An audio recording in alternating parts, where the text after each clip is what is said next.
I think the government does try to place young people with families that match their cultural background, whether they're Aboriginal, whether they're immigrants, whether they're, they've been around for a while, but they just want to connect with other kinds of community like queer groups or arts groups or activist groups. So being able to connect them, that's sort of a key that our young people bring up, is having foster parents and social workers who are able to connect them to the communities and cultures that matter to them. We recognize that the children and youth who live in care in British Columbia are some of the youth who are the most vulnerable and with the highest needs. So one of the ways we try to look out for the needs of children and youth in care is to try and make policy recommendations and make relationships with decision makers who would have influence over the lives of children and youth in care. So we do not provide any direct service for children and youth living in care, but we try to think of a more upstream approach to try and support the needs of children and youth, and not only just the children and youth, but also foster carers and social workers, because they're ideally looking out for the best interests of children and youth too, and sometimes it means they need better resources, better training, better information. The needs that I felt that I had or was lacking was, that family connection. The social workers did try to push me to be with my family, but they're only visits, and that's really weird and messed up. Clearly my needs were met because I didn't have anywhere to go, and people took me into their homes and took care of me and stuff. But where I think my needs weren't met was in specifically with young children when they're in foster care. I don't feel there's enough mental health support for them. So especially dealing with abandonment issues and things like that. 5 key issues, and there's lots of other ones, but the main issues that we sort of raise with the government, raise with decision makers, raise with the public, that young people really would like to have addressed are permanency, stigma, the social stigma of being in care, rights, transitioning out of care, and education and support. My mother and father are foster parents, and they often say that one of their needs is permanency.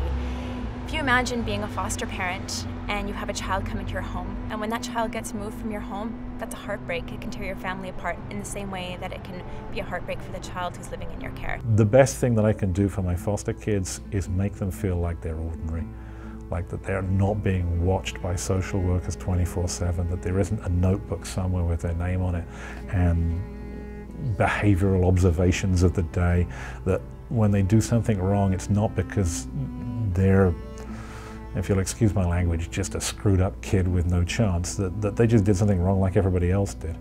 I grew up in the 1970s and my parents were divorced, and very few kids were divorced in those days where I grew up. And I spent a lot of my early adult life thinking that the things that were wrong in my life were because my parents were divorced. It took me a long time to realize that had nothing to do with it. Everybody has the same problems, everybody has the same screw-ups. And did you just learn to deal with them? But I know that my kids think that everything wrong in their life is because they're a systems kid. And that's not true. My brother and my sister were moved to a different house than I was. My little brother, he was just 1, so I never even got to see him grow up. There's a few times when I wasn't together with my sister, and that was probably the hardest part, especially already being separated from your parents and then being separated again from your siblings. I think really there needs to be they need to work together to keep siblings together, and I think that would have been one of the biggest things for me, to have not been separated from my sister, because we were already dealing with so much trauma of being separated from our parents and such. So most of the stress was confusion and frustration. The confusion part was really why am I here and why do I deserve this? Do I even deserve this? And the other part of it was the frustration, and it's why are things so unfair? I was honestly so mad that all these adults were controlling my life and making it hell, pretty much. I don't fix anybody. I see myself as the soil that the plant can grow in. I don't grow the plant grows itself. But if I can provide it with the right medium to grow in, then my guys will do okay. The good that they do comes from them, though. It's not me making them do well. It's me giving them a medium in which that they can bring their potential. I don't want my real family to be mixed with my foster family, because I don't really care about my foster family, but I really love my real family. And I don't want like that to feel fake, because this wouldn't have happened if I wasn't removed. So it's just really weird in a sense that like it's uncomfortable for me. If a child is having troubles or having some difficult behaviors in a home, instead of thinking about how we could just end this behavior and make it easier for everybody, think about why that child is making those behaviors. Why is that child acting out in that way? What can we do to support that child, instead of what would feel like a punishment, was moving them from their home into another one.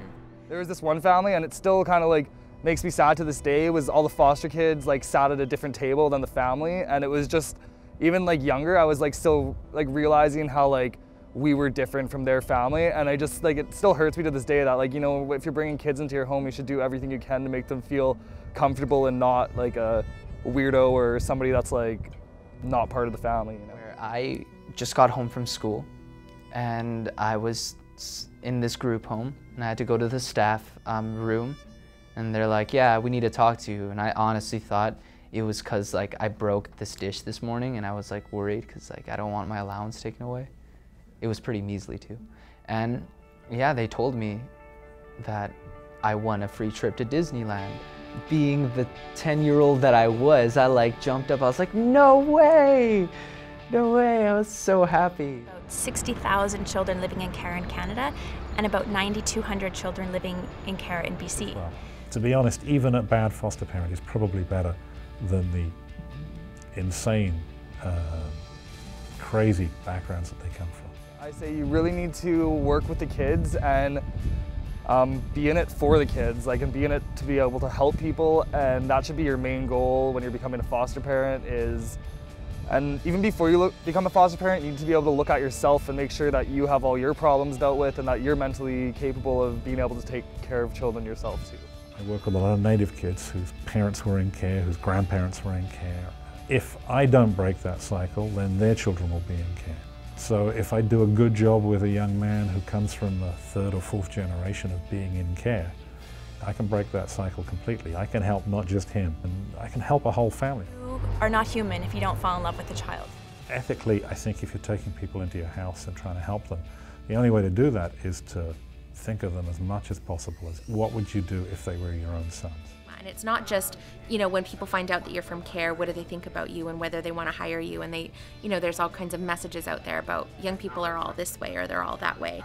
And the message that our young people want to say is, hey, we're just like all kids, and we're unique and diverse, and we have all these goals and ideas, and get to know us for who we are.